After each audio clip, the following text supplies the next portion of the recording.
Hello, everyone. Good morning, good afternoon. This is Sankalp Sethi.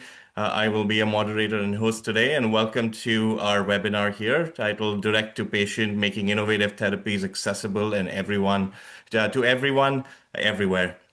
For those of you that don't know me, I'm a partner at ZS.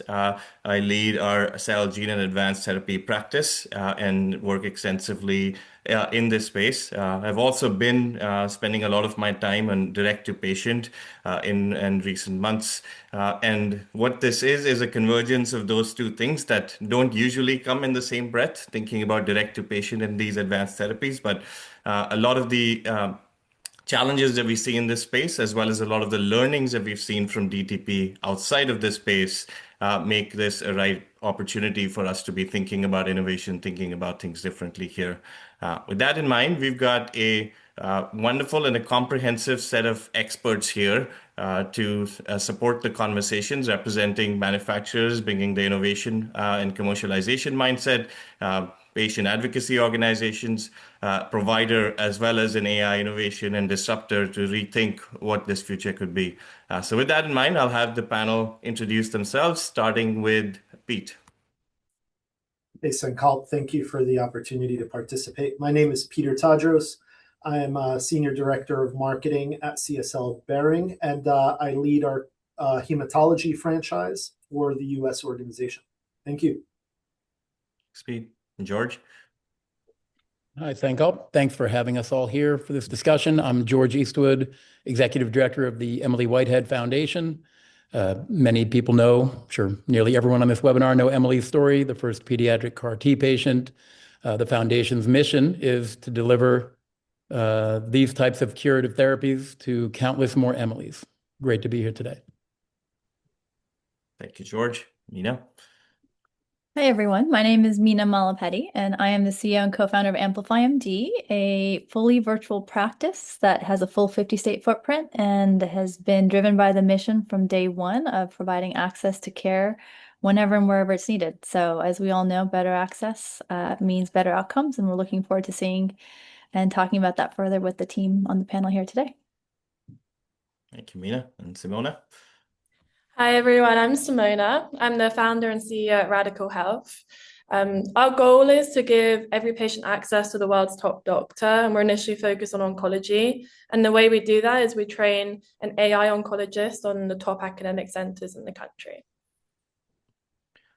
Awesome. Thank you, everyone. I could not be more excited to have this group together. I'm just going to bring a couple of slides here, hopefully quickly. All right. To set up this discussion. Is my screen visible? Yeah. Awesome. All right. So just to set up why, right? Why are we even here? Advanced therapies, if you think about cell, gene, radioligand, personalized cancer vaccines, they've been occupying a large share, or at least a meaningful share, of the overall investments that are going in this space. And if you think about adding rare and other complex specialty modalities, that quickly increases even further.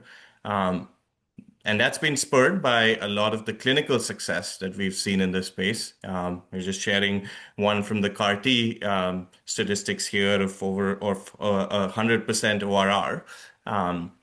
But that clinical success has not quite translated into access to patients.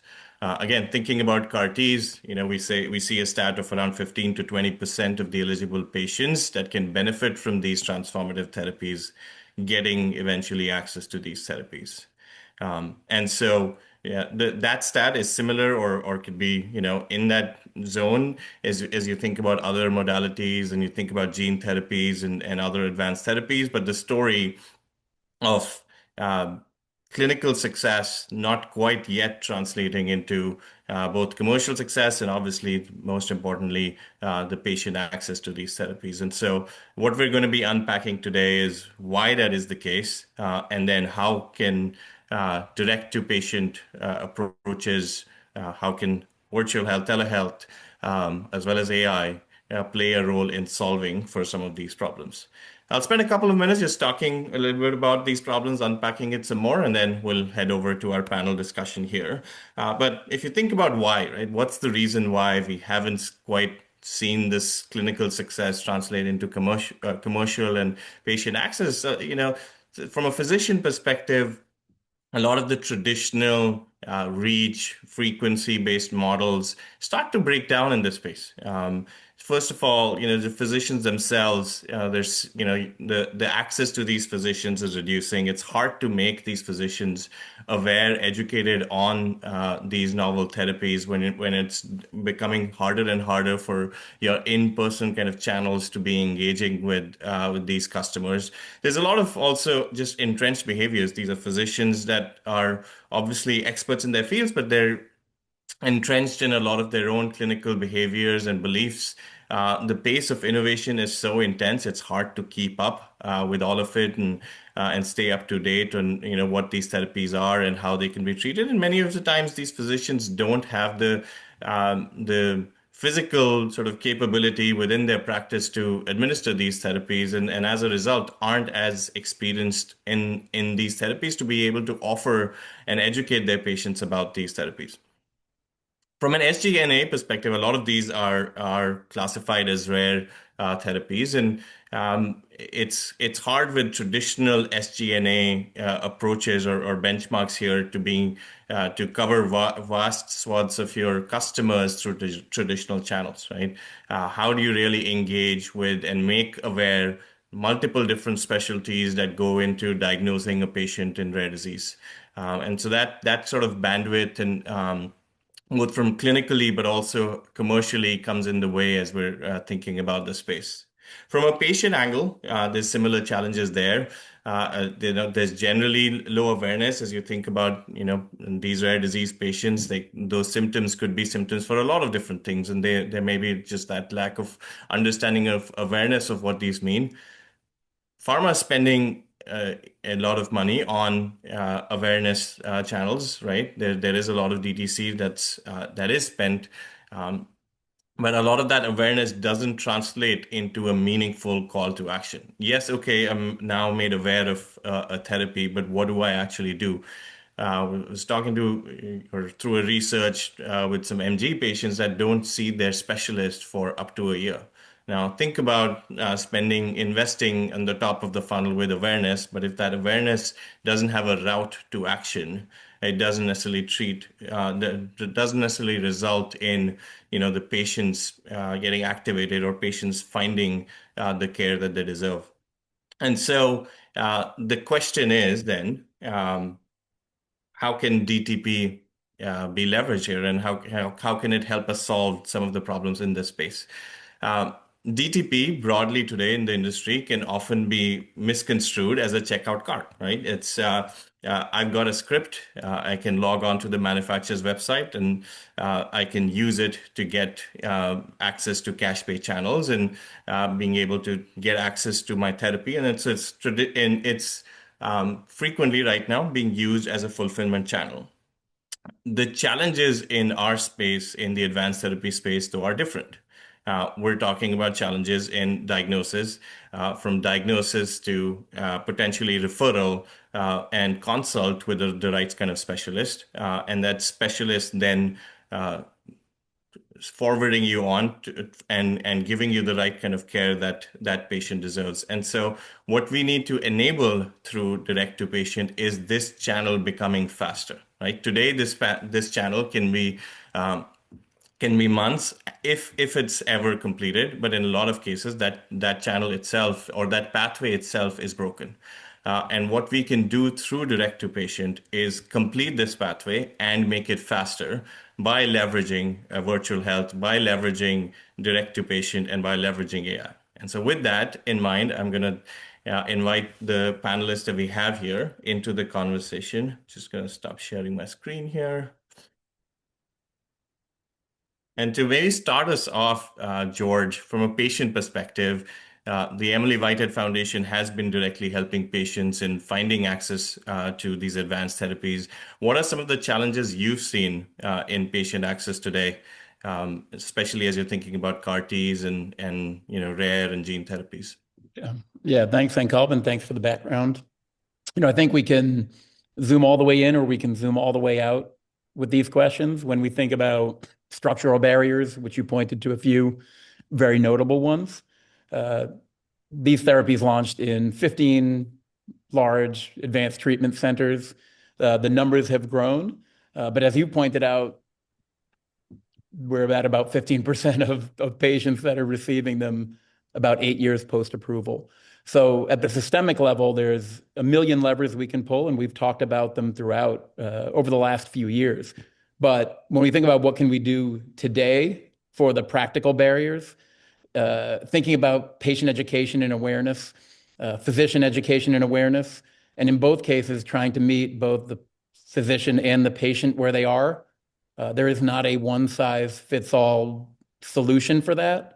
And how do you build mechanisms to educate patients at the right time with the right information? And there's a million ways that we can look at that and do that. The foundation has often been, and I'd say outsized in an outsized way, where people call when they know about an advanced therapy but have not been pointed to or recommended by their physician. So the calls that we get are often ones looking for hope, looking for clarity. You find Emily's story somewhere in the many channels that exist, or through our website with other stories for other patient populations. And it really is a story about, I talked to my physician and they're saying these are experimental, but I see that we're 8 years post-approval and Emily is going on 13 years cancer-free. How does that add up? So that education can start in the amount of trust that the foundation has, practical steps towards what is the next step, connection to care coordinators at approved facilities and through our network. But the issue has always been, how do you scale this information to be everywhere, anywhere, all at once? What do we share with other groups? How do we share the resources we have? When sometimes it's a one-on-one conversation that drives to the next action. So I think amidst these solutions, getting someone to speak with a doctor educated on this particular topic and allowing patients to make their own decisions and empowering them the way we're working to empower patients with every other type of medicine is where we start. Awesome. I took away education, trust, and finding ways to scale those things. Pete, from your perspective, and experience in hemophilia, anything you'd want to build on that and what George has shared here? Yeah, I think George set the stage really nicely, right? I think a lot of education is really built on current standard of care. These innovative therapies are intended to elevate that standard of care. And that elevation of said standard of care is only viewed as elevating the standard of care if you're able to educate the patient. And in many times to do that, you need to really educate the treater. And ultimately be able to clearly articulate the sense of urgency as to living another day without this opportunity to a new standard of care is ultimately a missed opportunity. And if that missed opportunity is something that ultimately isn't perceived as a valuable evolution to a patient's life, then that fundamentally is sort of a gap in sort of the uptake and credibility that a lot of these therapies bring to market. So when we think about evolution of standard of care and we look at, for example, hemophilia, we've seen patients that historically used to have bleeds, sometimes bleeds that would lead to patient death, really go away due to some of the therapies that have come out in the last couple of decades. We've seen those improve to short-acting therapies that require treatment every day, every other day, albeit inconvenient, a step forward in patient therapy and patient care, to nearly a decade ago, where the long-acting therapies really came to market and patients would still need to treat their disease. However, we're treating once a week, once every even up to 2 weeks. To fast forward 3 years ago, when a gene therapy came to market, which is a one-time therapy that allows patient to live free from their disease and free from having to be on prophylaxis, right? There's so much benefit that brings to not only the patient, but also the overall healthcare system. And unless that story is truly clear and educated, people don't really understand the significant value that many of these therapies bring above and beyond the current and existing standard of care. So I think education is truly fundamental, and being able to educate in a very credible manner, in a very patient-centric approach, is really, really important to ensuring that these innovative therapies gain the visibility, but also the traction that they ultimately deserve. Yeah, I hope I answered your question. But what's coming in the way today of that education and in a credible patient-centric way? Yeah, listen, there's a number of things. I think for one, we touched upon, and I think George mentioned it, a lot of the sort of guarantee behind these innovative therapies isn't what physicians might be confident in articulating to patients. For example, I'm incredibly excited. We just announced our 5-year data at the ASH Congress back in December. We have patients that were part of the clinical trial upwards of 8-9 years ago that are still living prophy-free and speaking about their experience. The data was so promising that we were able to gain simultaneous publication in the New England Journal of Medicine. All of that really adds credibility. But at the end of the day, what a patient ultimately cares about, and I think George hinted at it, is what does this ultimately mean for me?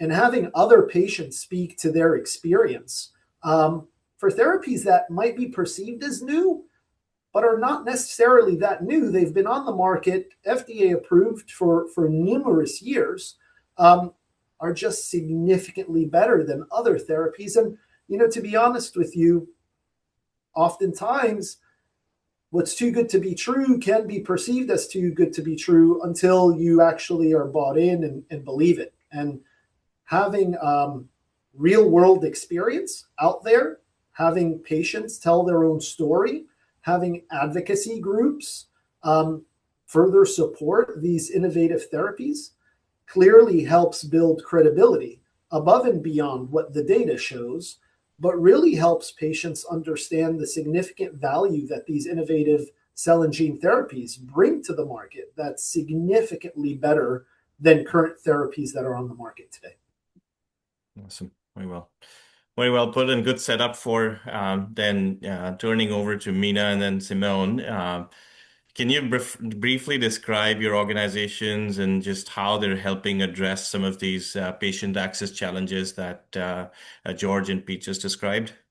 Yeah, absolutely. So AmplifyMD, as I mentioned earlier, we are a multi-specialty physician group. We are dual headquartered in Florida and California, and we have a full 50-state footprint.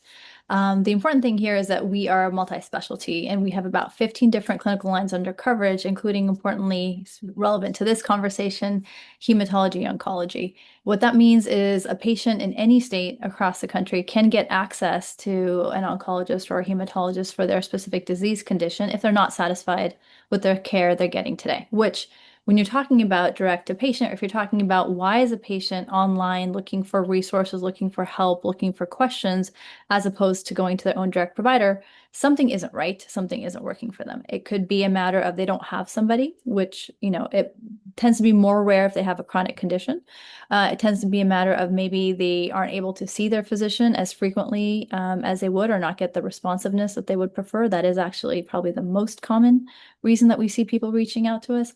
But net, at the end of the day, these are patients across the country looking for another authentic, credible, educated resource that can help them clinically with a condition that, they're living it. It's their lived experience.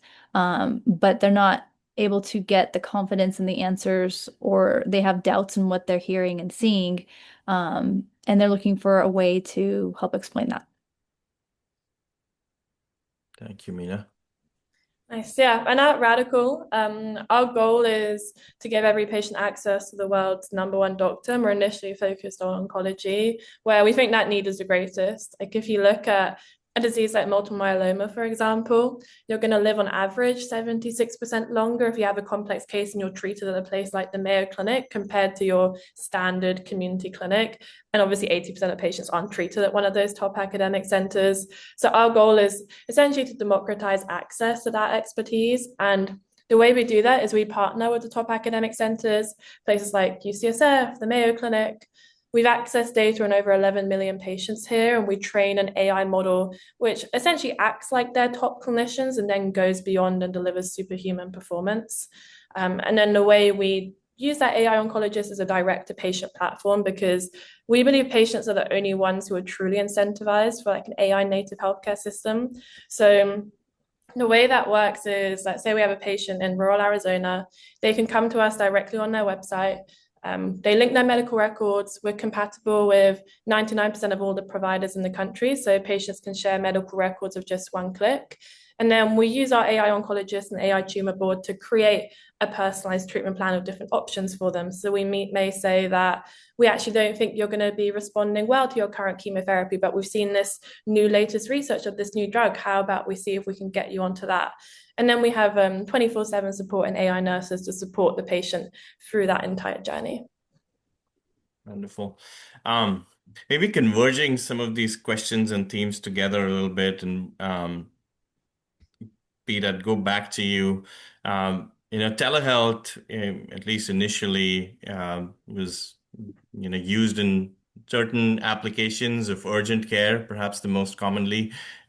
Where we are talking about is obviously high specialty situations like hematology, oncology. In this conversation, what would be the patient's receptivity in pursuing something like that through telehealth and seeking guidance through it? And then, Meena, back to you in terms of just the infrastructure and how that's matured in serving patients in this kind of an ecosystem. Yeah, absolutely. Please, Meena. Oh, sorry. And I realized, sorry, I totally jumped in on that one. But for talking about how the infrastructure has changed, it's been a dramatic change since 2020, since COVID, since the revolutionizing of how patients look at telehealth. Before, it was very much on the side. It was mostly primary care, urgent care. It was not really used for specialty care at all, right? It was with COVID, for all the negatives around it. The one silver lining it did have was to increase the adoption and acceptability, and quite frankly, the access of specialty access through virtual care.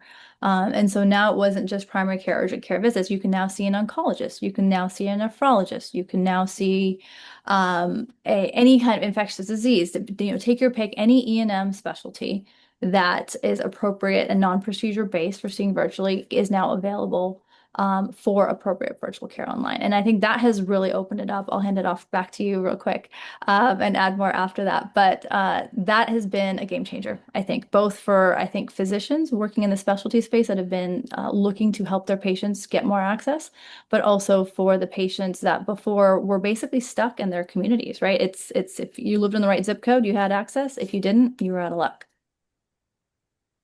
Yeah, listen, I'd like to add to that, right? I think we all would agree with the logic of, if it's not broken, don't try to fix it, right? If you take that and you apply that to patient care, what you're ultimately saying, if the patient is satisfied, why would they try to seek anything else, right? So breaking through that patient satisfaction and showing them that there's so much more, so much better out there, gets them interested. But when they're interested, I think to Meena's point, having the opportunity to gain access to that additional next step, which is really that informed education and being able to be seen and get in to see a treater that is informed and willing, ready, and able to support you on your patient journey and advancement to improved and enhanced therapy is a whole other battle, right? So it's really, really important that you have a educated and engaged patient, and we need to figure that out. And I believe we're making leaps and bounds in doing that. I think to then take that next step forward, you need to then open up the door physically as well as virtually for patients to be able to go and get access to that care, whether it be in their local treatment center or whether it be in a, completely different treatment center, also physically available, maybe in a different state. But the reality is, in some places, patients just won't be able to do that. And in absence of being able to do that, having access through telehealth, where you can, in a much faster time frame, be able to engage a specialty treater that can educate you and support you through that treatment journey and empower you to take that next step, is going to be fundamental. And when you figure that out, you truly unlock the opportunity in not just educating the patient, but empowering and allowing them to really be their biggest driver in seeking optimal care for themselves. And that's what I think the advancements that telehealth really bring, especially in those ultra rare, ultra specialty areas where the reality is, and I think someone mentioned it earlier, patients might be coming in to see their treater once a year, once every other year, and oftentimes it's when there's a problem. In doing that, they're also missing out on the opportunity of what many of these new therapies might not be solving for the problem they believe they have, but really introducing so much more value above and beyond the problem they thought they were treating, but really bringing them back to a life of normalcy, free from their disease.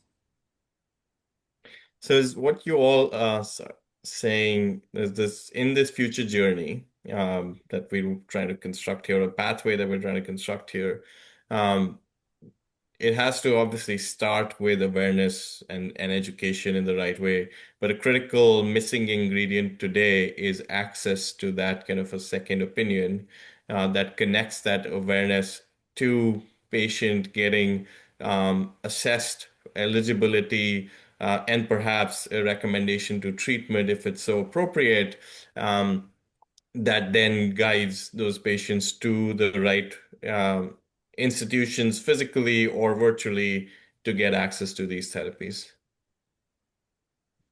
Yeah, Sankalp, every patient out there should know whether they qualify for these innovative therapies, whether it be cell and gene or something else. They should know whether they clinically qualify. I think that's step number one, right? Mm-hmm. If they know they clinically qualify, then it's a matter of, okay, now is it really best for them? And the reality is not every treatment is best for every patient. But you can't even make that decision as a patient unless you know whether you clinically qualify for that treatment or not. So if we can just, jump on the speedway to that step and get them to at least have the understanding and awareness around their clinical qualification, I think we're halfway there. Yeah, and I do want to reemphasize that to Peter's point earlier, which is patients don't come to us if there's not a problem, right? And if they're not missing something in their current relationship. And a lot of it is just that certainty of knowing they've heard rumors and maybe they saw something online. They're curious on, does this apply to me? Can this help me? These are all very fair questions, right? If you and I were sick and we saw an option to potentially help us or a family member, that's of course the next natural step. And if their regular pathways don't help, that's what virtual is for. And that's what direct to patient is for, so that they do have that resource and that outlet. And to Peter's point, the quicker you can get assessed to find out to open that door or to close that door, either way, right? It's an uncertainty, as we might all know, and especially in hematology oncology, that is the true stressor, right? For a lot of people. And getting that certainty on, is this a valid pathway for me? And then I can make some decisions is really where the value that we bring comes from. Yeah, no, I really agree as well. Like at Radical, we believe that every patient in the country should be getting a free second opinion. So that's why we've actually made our second opinions on our platform free for patients. And one thing we found really helpful as well is the 24/7 support we can provide on top. So it's not just being able to give expert opinions on oh, we think you're eligible for this cutting edge therapy. You actually need to then be okay, then what? Sure, I know this information. How do I actually take action? And something we've found interesting is being able to deploy 24/7 AI nurses to patients. So we built a nurse called Alice. She's very sweet, very fun to talk to. And she's able to text the patients every day, just simple questions like, how are you feeling today? How are you doing? But then whenever there is like a complex disease or there might be a new cutting edge therapy, we can then deliver that information through Alice. And we found that to be a really encouraging way to be able to push patients on the right path, because we're seeing with everything from like deep questions about their family to like cutting edge support. So I think that 24/7 companionship is something I'm really excited about. Simona, while we have you on this topic, what has been the trust that you're seeing from the patient or consumer community with AI? How is that shifting, and how do you see that moving in the future as we think about AI becoming a key ingredient within this pathway that we're talking about, with awareness and access to a specialized second opinion, and then ultimately access to the right kind of a care? Yeah, no, we thought a lot about trust in an AI era, because I think it's going to be, it has the potential to be a challenging thing for any AI company. And the way we tackle it is kind of twofold. I think the first way to get trust is just to leverage the trust of existing institutions, which have great credibility. That's why we spend a lot of time creating partnerships with the top academic centers in the country, places like UCSF, Mayo, these top centers, and being able to train on their data.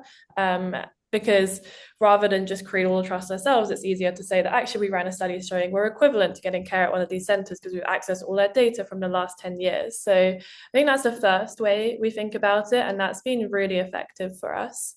And then the second is just delivering the most like caring and compassionate like patient experience, like getting that AI nurse Alice to understand everything about the patient, everything from like what is their kid's name to like what is their favorite food they like to have on a Saturday night, and really being that like compassionate support. Like that has built a lot of trust with patients. So I think it's both like leveraging the brands at the top academic centers in the world and proving equivalence, and then the second is just being very empathetic and compassionate and really caring about them as a person.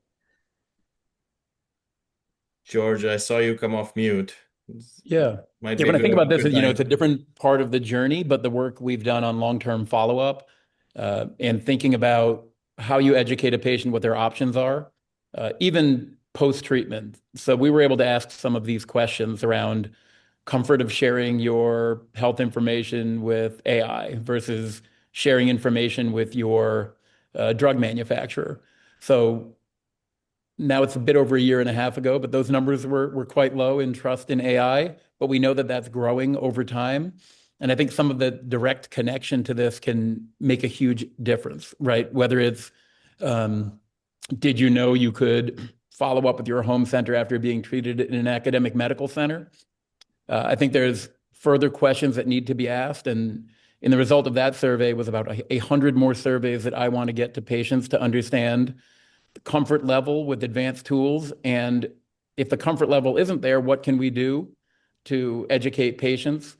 I often think about reading Ray Dalio's book, Principles, where he talked about his cancer diagnosis. And being a billionaire, you know that you can call 3 doctors, triangulate and discern your opinion, and then maybe even get them on the same call and have them debate in front of you.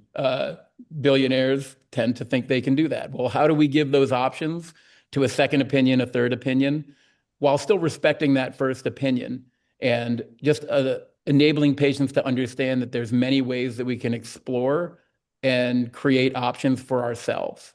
And it's not just for the privileged minority, it's everyone. And what tools can we build? And then we'll have to go tell everybody individually, one by one, through all of our organizations that they exist. But we still need the tools to be built first that enable that type of triangulation and discernment for patients.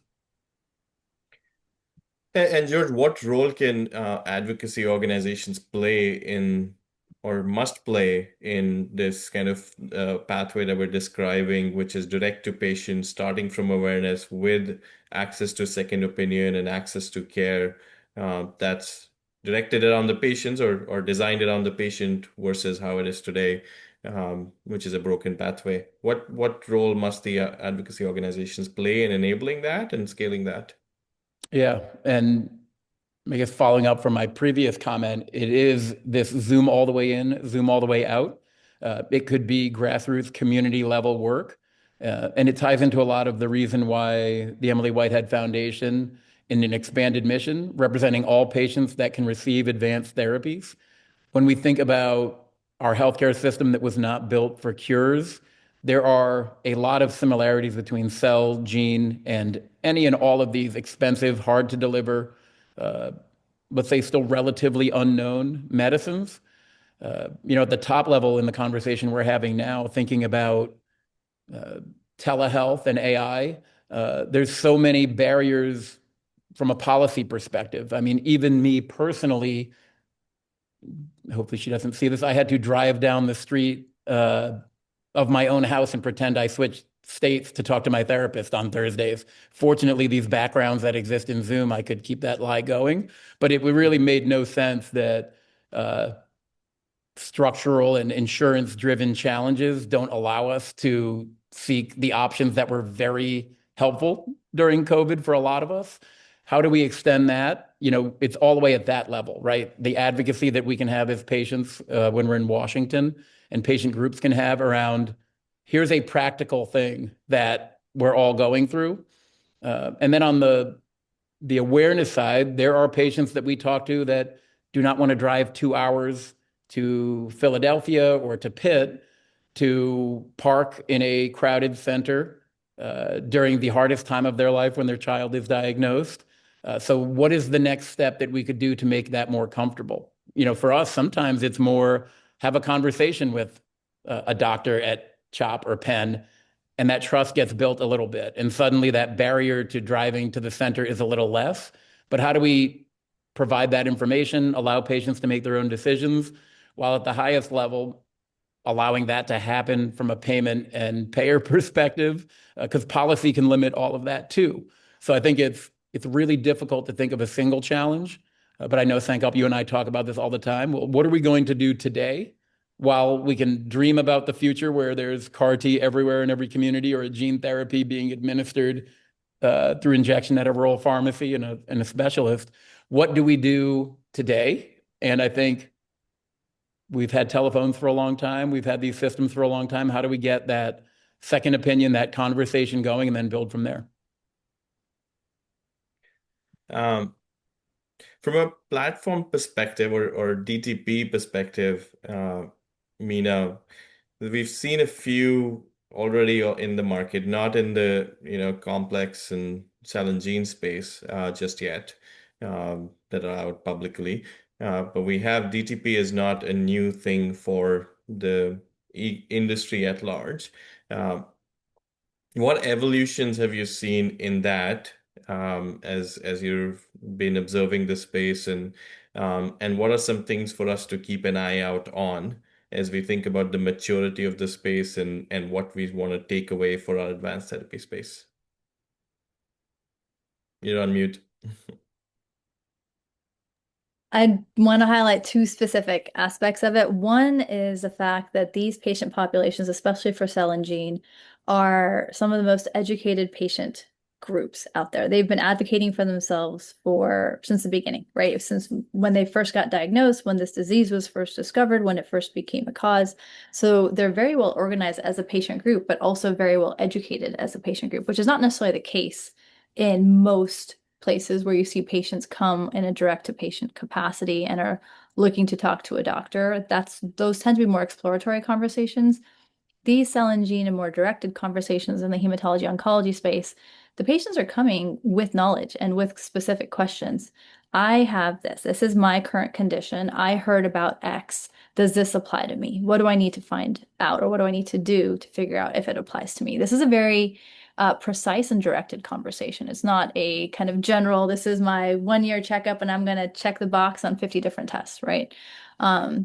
So that's one thing to keep in mind, that these are actually pretty unique cases of patients coming in, and it's not an ask your doctor. They own their care, right? They're very perceptive about it, and they're very intentional about it, which I think is a big difference from what we've seen historically. Is they did own their care in the sense of they advocated for new treatments, they advocated for funding, they advocated for access, but they didn't have this next level ability that we now have with direct to patient to actually take that extra step and say, hey, I actually am a candidate for this. Treatment, this cure, this what have you, that I advocated for, right? Before there was still that gate. That gate with direct to patient with virtual access has now been removed. So they can finally get the fruits of their labor of advocating for all of these new treatments and therapies and figure out, are they a candidate for that? And I think that really is the big change that we're seeing now. Awesome. Anyone want to build on that? Maybe I will. Listen, I think at the end of the day, when you think a lot about these innovative therapies, this is not I walk out with a prescription in my hand, I go to the local pharmacy and I have my pill box or whatever in 30 minutes to an hour. That's not what we're talking about here. We're talking about things that are far more complex. When you think about where we've been and where we need to go when it comes with many of these innovative therapies, you oftentimes think of, how many people can be involved to help make that journey easier, smoother, simpler for the patient, right? And it's interesting, when you look at this panel, you have manufacturer represented, you have advocacy group represented, and those two are on opposite ends of the same spectrum. And then you have two groups here that are enabling functions, right? Cross-functional stakeholders.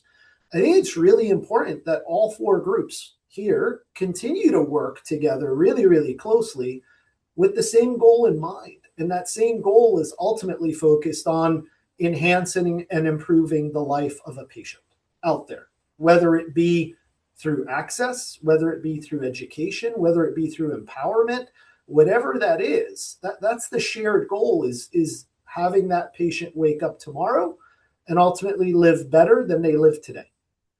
And I think if we can all partner on that, we start to shrink the time that we've discussed ad nauseum today, from driving awareness and education to really executing against empowerment and having a patient know that they qualify for this therapy and they're clinically eligible, allows them to take that next step in the journey and ultimately shrinks that journey, which is really, really important, because these are never easy steps, whether this is a disease you live with since the day you were born, which is the case in hemophilia. They're diagnosed at birth, and it's a lifelong disease that they live with for the rest of their life. Now, how they live with that disease is what gene therapy really evolves. You can live that disease in a way where you're confident. You're not going to have a bleed that leads to your death. However, your treatment is still significantly impacting your life and the way you live. Or you can embrace one of these newer innovative therapies and really live a life free from that worry, right? We oftentimes refer to, when you think about hemophilia being so rare, is this mindset of living a hemophilia-free mindset. And when you think of these diseases, oftentimes we forget about the emotional aspect and we over-index on the physical. But there's a huge advancement that these therapies and access to these therapies also provides patients, from not only the physical enhancement, but also the emotional enhancement and the benefits that then spill over to everyone else in that patient's life, their children, their spouses, their family, and so on and so forth. So the more we can do by leveraging platforms like this to shrink and condense that journey, the sooner we take a patient from, awareness and education to empowerment and execution, the better off it becomes for ultimately the patient, but all of new innovative therapies that are on the horizon, because essentially you set the stage for access to care, and then it makes these other manufacturers that come to market with new investment in innovative treatments enable to build upon the things that have already, the platforms that have been established, in ensuring that patients are able to gain education, gain empowerment, and ultimately the access to care. And I think as an advocacy organization, the support and care around getting to treatment and post-treatment, and while it's a great problem to have, the post-cure identity piece of building your life around being known as a sickle cell patient or a hemophilia patient or a cancer survivor, we have a lot of work to do in those. And the faster we can deliver the treatment, the more we can focus on that as an advocacy organization. I can steal from our amazing board member, Sharon King, and in her advocacy, it's we need to get drug to child or drug to patient. And then the advocacy organizations can do their job and fill the gaps around. But if there's a 6 to 8 week delay in delivering a treatment that we know you should be getting, then there's even more support needed in that interim space. So how do we deliver the treatment and then work together amongst the 4 groups here and beyond to deliver the care through the post-cure identity piece and the mental health and connection along the way? Yeah, no, I really agree on the collaboration point. And we're focusing a lot on that right now at Radical as well, because one thing I like to think about is like, what would it take to like, I don't know, 10x the speed of solving this problem? Like, I know earlier we spoke about how like only 15% of the patients actually have access to those CAR T. Like, what would it take to actually get it to 100% in like 6 months' time? Like, that's probably not possible. But like in theory, like what would have to happen for that to be the case? And I think collaboration is 100% necessary for that. But then I think we also need to get the tech to a point where there actually just like is a big step change. Like, I think being able to go out and claim that you are more likely to survive if you're treated or have the support of an AI oncologist throughout your care is needed to essentially ensure that every patient in the country has an AI oncologist in their corner supporting their care. And if that is the case, then I think we do have the potential to identify all these patients at appropriate times and get them onto the care. But I'm quite excited for the step change I think we're going to have pretty soon, probably in the next 6 months, where we can really go out there and claim like you are just more likely to survive, and then along with collaboration enable that to get into the hands of every patient in the country. That is so well put by you all. I'm going to make an attempt in summarizing this last 5 minutes of the conversation. So if I had to think about, or what are the design elements to construct a successful direct-to-patient program, what would be some of those lessons or guiding pillars? I took away, number one, you should think end-to-end, not just thinking about this as a product ordering, but starting early with education and awareness. Number two, I took away you have to incorporate the real world evidence, whether that's through AI or otherwise, bringing in the patient voice into that journey. So there's lived experience that patients can learn from or consumers can learn from. Integration of virtual health models along with brick and mortar health so that patients everywhere have access to that specialty opinions and just good access to care that's at a click away and not miles away. Embedding technology and AI so that, again, amplifying the accessibility of expertise opinions that can be leveraged in a matter of seconds. And last but not the least, bringing all of these elements of the ecosystem that we have together here in really solutioning and designing these in the most effective way possible. Anything else that you all would like to add to that? Hopefully I did justice to the conversation that we were having here. Okay. All right. I see smiles and nods. Okay. I'll take that as I did a good job.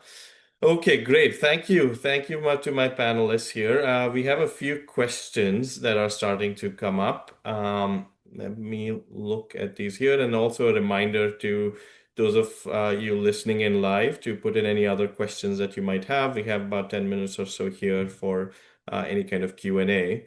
There's this question which might be Meena, Simona, for you both, where especially in cell and gene, there can be a lot of just misunderstanding around what these therapies are and what these mean for their patients. There's, one particular about, patients talking about what these therapies mean, can create for their DNA and the challenges they might create. How can virtual health as well as AI, how can these solve some of these ambiguities and concerns that patients will have, that these are critical and can sometimes be the bottleneck in patients understanding these therapies and the value that they can bring? Yeah, absolutely. From a clinician perspective, the credibility and the relationship that a physician has with their patient is the number one way that you're going to address that, which is if you build that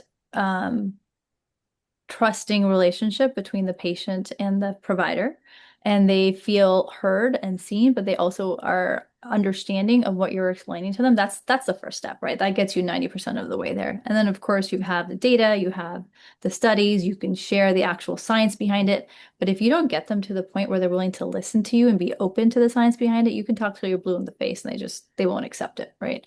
So the first and foremost step is to get around the patient concerns around cell and gene therapies, is to build that tight relationship with the virtual provider or in-person provider, doesn't really matter at that point, but the provider that patient is interacting with, make sure that they feel comfortable asking their questions, they feel comfortable and understand the answers to those questions, and know where to go for further resources if they need it, for example, studies and stuff that I'm sure Simone can tell us about.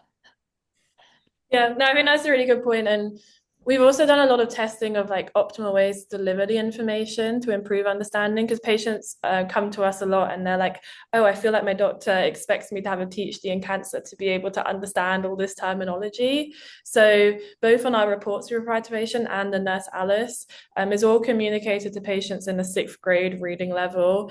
So it's like very basic and easy to understand, but still like is able to describe all the scientific information. And we found that to be like in a really appropriate level, and just like done a lot of experimentation with how to visually present the information. So we said that's actually been the biggest step change for us. And then whenever there's something particularly complicated, we do like to bring a human in the loop as well. So we have a team of human nurses as well, whenever there's like a big decision to be made. And we found that's been really helpful for us as well, to not just rely on the AI. Yeah, and I think from the foundation perspective, from a patient perspective, it's really interesting we say patient concerns. I would maybe argue that it's a general public media concern. The first headline for Emily's treatment was little girl cured with AIDS virus. And the second one was $473,000 is a lot of money. And personally, I think to how I ended up here at the foundation is through a conversation with Tom on stage a couple of years ago, because I wasn't asking patients questions. I was board chair of the foundation, and 2 questions stood out addressing both of those. My background being in blood collection, cell manufacturing on the for-profit side. I had asked Tom my particular obsession with allogeneic therapy to save some of these problems and to have a cure ready in every pharmacist fridge someday. A different conversation I had with Tom in growing the foundation. How do patients look at allogeneic therapy? He's like, George, patients have been getting bone marrow transplants for 38 years. What are you talking about? Patients don't care that much. They want to cure their kids. And so everything else was in my head about how we're going to get over this barrier. And I think there's a general awareness piece of the positive stories and the hope through stories like Emily and Victoria Gray and Jimmy Oligari and Brad Watts on our site that are, once you become a patient, you may not have a PhD in oncology or cancer, but you're a hell of a lot more educated than you are before you become a patient. And that trust happens because you're digging and doing everything you can for yourself or your family.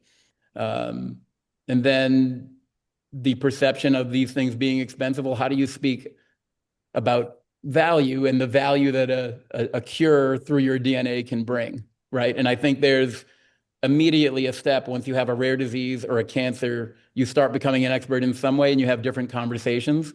But we still need to change that general public perception but does it get as many clicks when it's good news and great things moving forward? How do we raise that awareness at the highest level so people know they can have that conversation that Meena and Simone are talking about?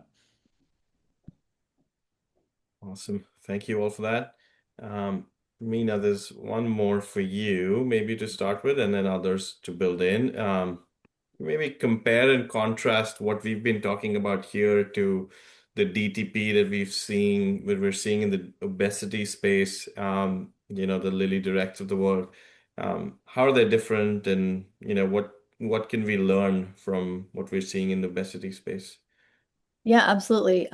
What you're seeing in the obesity and the GLP-1 space is what Peter was referring to earlier, where you can walk in and walk out same day with a new prescription, right? That is absolutely not what we're talking about here with the cell and gene space, which is a much longer conversation, a much more involved conversation, and a conversation that, quite frankly, might not end up with the prescription you're asking about, right? You might not be a candidate for it. And so this is direct to patient and direct to consumer in the way that it is opening up access and avenues of education and of conversation, of testing, of figuring out if you are a candidate. That is very different from saying, hey, I heard about this drug, I want this drug, this is how I get this drug, which is that other aspect of it, right? Which there are places for both in the world, right? There's things that are appropriate and not appropriate for things.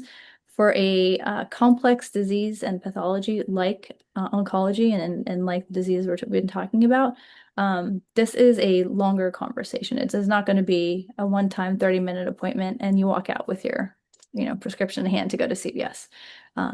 Hopefully you do have a set of tests in hand to go to LabQuest or Core and figure out LabQuest Quest to go to and figure out if you're a candidate for this, and then start your journey on getting educated if that's the right step for you.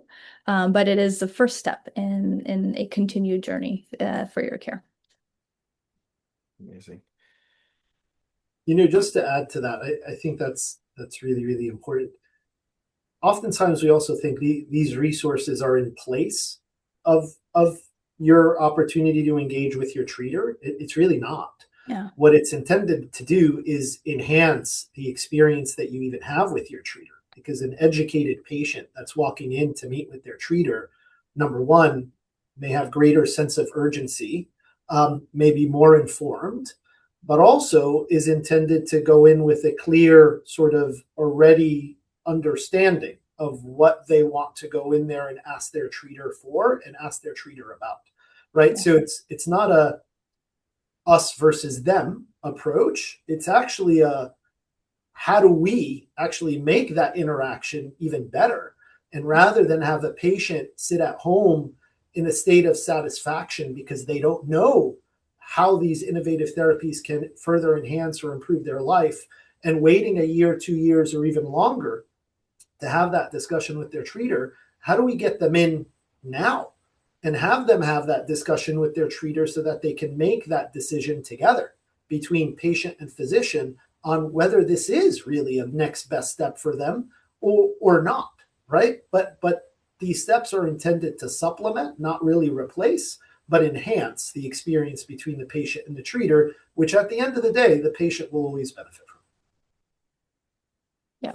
And that's such a great point. There's so many times we collaborate with the in-person physician for our patients, right? We're copying them on the notes, they're copying us on the notes. We're able to provide that in-between care a lot of times. And all it does is it'll accelerate. And to Peter's point, it will make that care faster for the patient, which only benefits the patient. It is not meant to be competitive. And an educated patient that already knows this is something they want to learn more about is going to be a much more efficient appointment for their primary physician in the first place, which, and this is what Sankalp started with, there's an overload of noise for the community physicians and community oncologists and the clinics out there in terms of what, it's amazing what progress we're making, but it's a lot of progress in a lot of different avenues. And if you're not paying attention to every single, new invention out there, you might miss something that is applicable to, one of your thousands of patients, right? So patients owning that and coming in educated to ask the questions and say, hey, I heard I could maybe be a candidate for this, is a great way to start that conversation. Even if long-term they have no need or intention to move away, it's a great way to jumpstart that. Amazing. Meena, thank you for bringing us back from where we started. And thank you to my expert panelists and friends here, and such a lively conversation. I had a lot of fun with it. Hopefully our audience also took some things away.